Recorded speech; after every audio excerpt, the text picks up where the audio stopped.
Eu fui desafiado pelas redes sociais e por alguns amigos a escrever alguma coisa sobre a relação da Bíblia com a África.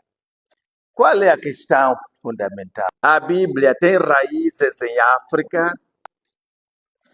não é só, na verdade, raízes africanas, porque as raízes africanas podem estar para fora da África, mas você tem raízes em África mesmo.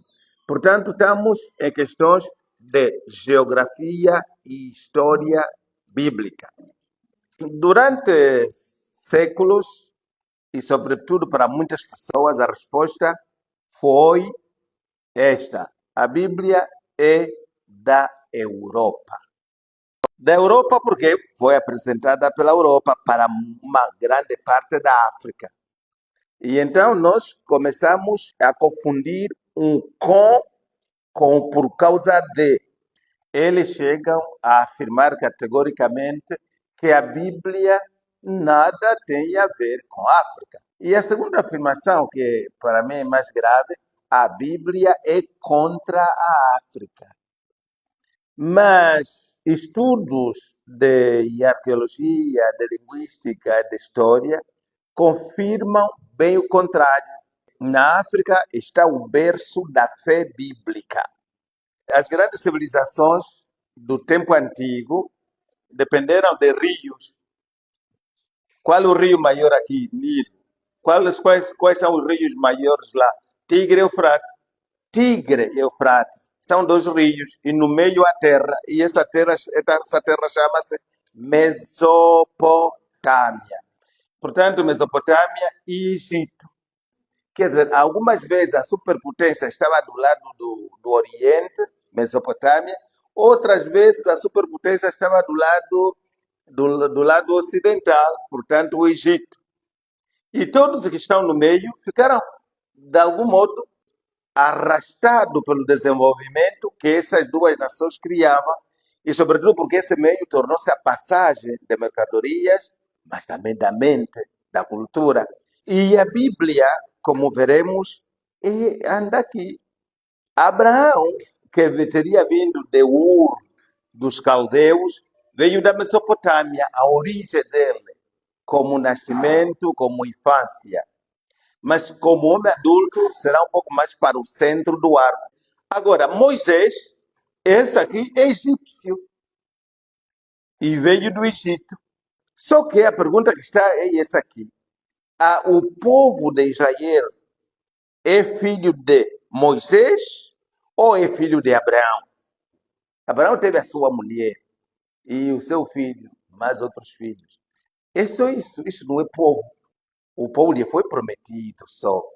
Porque nós sabemos também, se nós sabemos que soubéssemos, sem uma língua, sem uma religião, sem terra, não há povo. No conceito de nação, não há. O povo vai se formar cerca de 400 anos depois. Por quê? Porque um povo tem que ter uma religião. A religião vai ser definida aí, com Moisés subindo a uma montanha, ele recebe uma pauta moral, que se chama os mandamentos, e então recebe também instruções para o culto, e a religião, para que haja religião, tem que haver credo, tem que haver culto, não é verdade? Tem que haver moral. E quando essas três coisas não existem, não há religião nenhuma. E quem é que dá isso ao povo? Foi Moisés. Portanto, a fé já vista, a fé em Yahvé, nasceu em solo africano. Quer dizer, do Egito à Mesopotâmia. Se os meus amigos estão lembrados, os textos bíblicos ou falam de Palestina e de Canaã, ou foram escritos na Palestina ou em Canaã, isso aqui estamos no centro, ou então ainda falam do Egito. E nós veremos, sobretudo para a segunda Bíblia, que é a Bíblia grega, os textos para a versão grega, já nos três séculos antes de Cristo, vão ser feitos no Egito. Foi em Alexandria. Agora, nós também sabemos que houve profetas que escreveram desde a Babilônia, queria dizer. A Babilônia era, na época, a capital da Mesopotâmia. Lembramos-nos de um Ezequiel, por exemplo.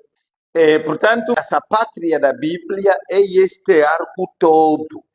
Numa palavra, o berço da civilização bíblica está do lado africano. Se é Egito é África. É nesse sentido. Agora, verifiquemos então isso aqui pelo mapa. Meus amigos, aqui nós temos o chamado Canal de Suez. O Mar Vermelho acabava mais ou menos com esses lados, mas por motivos comerciais, um tal engenheiro francês chamado Ferdinand de Lesseps, em 1859, começa um projeto que vai acabar 10 anos depois. Cavaram terra até chegar ao mar Mediterrâneo. Para que as embarcações que vêm da Ásia Sul não passassem a África, não fizessem esse contorno muito grande. Isto é um canal produzido artificialmente. Quando, no final do século XIX, há pouco tempo, ninguém sabia, nos tempos bíblicos, que aquilo que começa daqui, e Sinai está aqui, que isso aqui é um outro continente. Mas é promessa do Egito, até hoje. Até hoje é promessa do Egito. Se tu queres ir a Sinai, tu tens que ser visto do Egito, senão aqui não podes chegar. O Egito, afinal, passa de um continente ao outro. E os afrocratas não sabem. E não sabem que foi sempre assim. E não sei por que não leem essa página. É das primeiras que ocorrem. Com todo o orgulho que temos pela África, nós devemos ter orgulho pela África científica. Panafricanismo, sim, mas esse afrocraticismo neonativista, racistas e alguma coisa assim, isso aqui não.